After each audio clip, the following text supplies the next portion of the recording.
कि एक डोवाल जब रॉ का हेड नहीं बना था, जब नेशनल सिक्योरिटी एडवाइजर नहीं था या रॉ का हेड नहीं था, उसने एक तकरीर की थी। वो इतनी बड़ी मार्केट है कि सऊदीया और कतर या कतर कह रहे सऊदीया या यूएई, उनकी इतनी बड़ी इन्वेस्टमेंट्स है उनके साथ। आज पाकिस्तान की क्रेडिबिलिटी भारत ने खराब की है कि 70,000 लोग हमारे मारे गए और हमें दुनिया में कहते रहे कि जनाब ये टेरर फंडिंग भी करते हैं और टेररिज्म भी करवाते हैं। टेरर फंडिंग के चक्कर में कोई सबूत किसी ने नहीं दिया, लेकिन 2 साल हो गए हमें एफएटीएफ के चक्कर लगाते हुए। एक तरफ से और नरेंद्र मोदी कहता है हम घुस के मारेंगे, वो घुस के मारने की बात करते हैं, वो मुल्क तोड़ने की बात करते हैं, वो इस कश्मीर के ऊपर भी कब्जा करने की बात करते हैं। यूरोप क्यों कार्रवाई नहीं करता, मिडिल ईस्ट क्यों कार्रवाई नहीं करता? उनको उनकी दोस्तियां पसंद नहीं है, उनको उनके जो बिजनेस रिलेशंस है वो पसंद है। वो इतनी बड़ी मार्केट है कि सऊदीया और कतर या कतर कह रहे सऊदीया या यूएई, उनकी इतनी बड़ी इन्वेस्टमेंट्स है उनके साथ कि उनका पलड़ा उनकी तरफ चला जाता है। इसी तरह अमेरिका है या यूरोप के दूसरे ममालिक हैं, फ्रांस है, ये सब इनके अपने अपने मफाद हैं। आलमी सतह पे अपने अपने मफाद देखे जाते हैं। ये है कि इंडियन लॉबी पूरी दुनिया में इतनी तेजी से ये काम कर रही है कि उन्होंने पाकिस्तान का एक इमेज बनाया हुआ था कि जी पाकिस्तान शायद दहशतगर्द स्टेट है, हमने उसको दूर करना था, उस पर भी बड़ी वर्किंग हुई है। मैं समझता हूँ हमारी हम तो मनफी से चले ना, पहले तो अपना ठीक ही है इमेज, और उसके बाद अब उनका तालिबान को फंडिंग इंडिया करे, तालिबान को फंडिंग इंडिया करे और बात बदनाम पाकिस्तान को करे।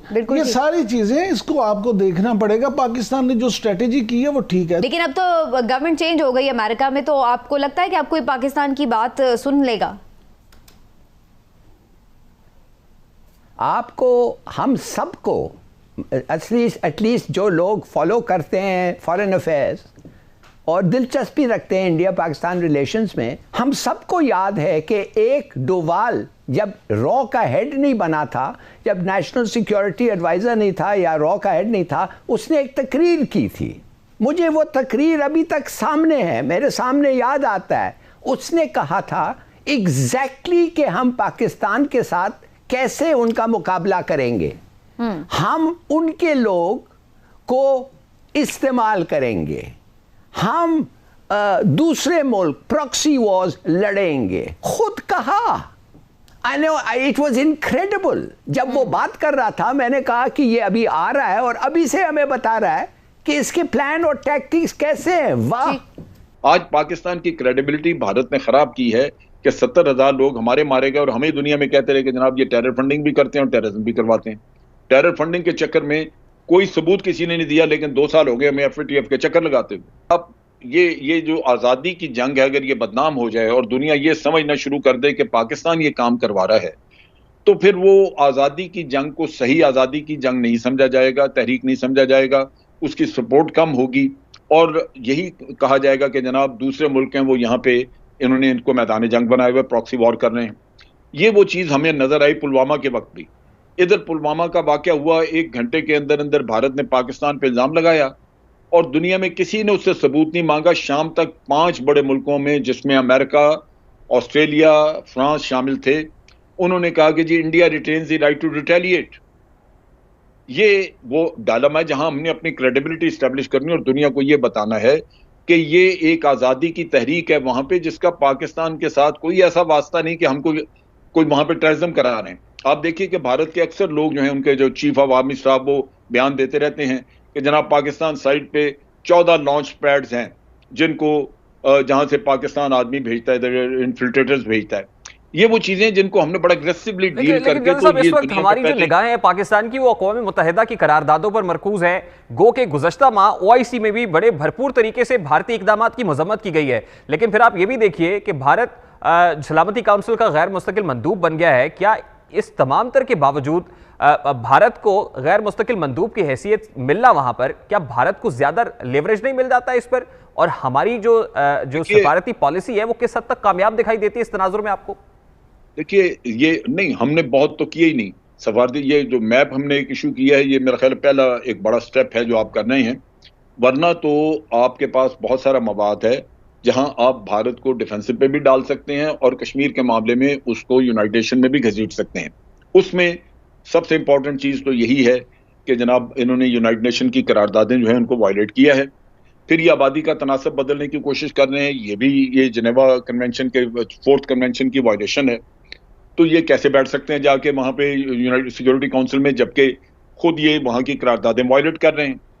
फिर ये है कि FATF में हमें घसीटा हुआ है। टेरर फंडिंग भारत खुद करता है, जिसके सबूत आपके पास हैं।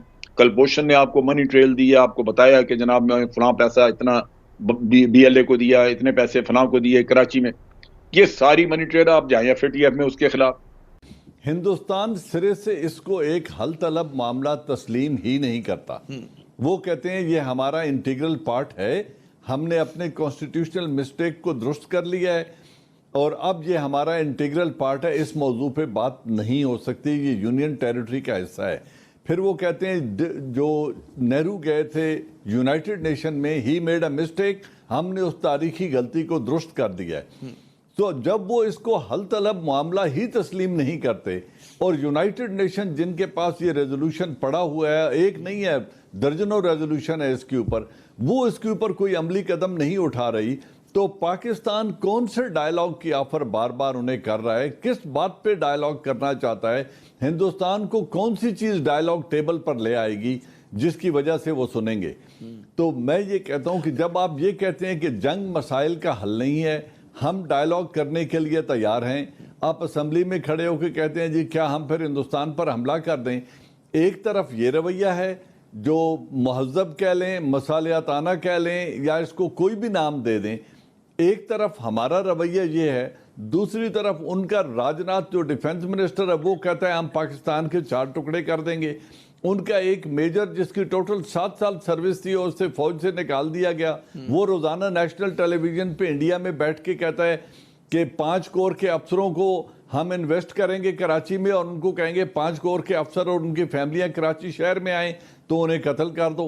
अजीत डोवाल कहता है कि मैं उसमें फ्यू मिलियन डॉलर्स इन्वेस्ट करके ये बाजी उलट दूंगा और जो मजहबी या सेक्टेरियन क्लीवेजेस हैं या फॉल्ट लाइंस हैं मैं उनको एक्सप्लॉइट करूंगा एक तरफ से। और नरेंद्र मोदी कहता है हम घुस के मारेंगे या नहीं ये तो बाद में देखा जाएगा, लेकिन एक तरफ से नैरेटिव मुसलसल एग्रेशन का आ रहा है, वो एग्रेशन की बात करते हैं, वो घुस के मारने की बात करते हैं, वो मुल्क तोड़ने की बात करते हैं, वो इस कश्मीर के ऊपर भी कब्जा करने की बात करते हैं, वो अपनी असेंबली में 24 सीटें छोड़ के खाली बैठे हुए हैं कि लोकसभा उस दिन मुकम्मल होगी जब पूरे कश्मीर के 24 रिप्रेजेंटेटिव लोकसभा में बैठेंगे। एक तरफ एग्रेशन है, दूसरी तरफ मसालियत है, तो ये मसालियत दुश्मन इसको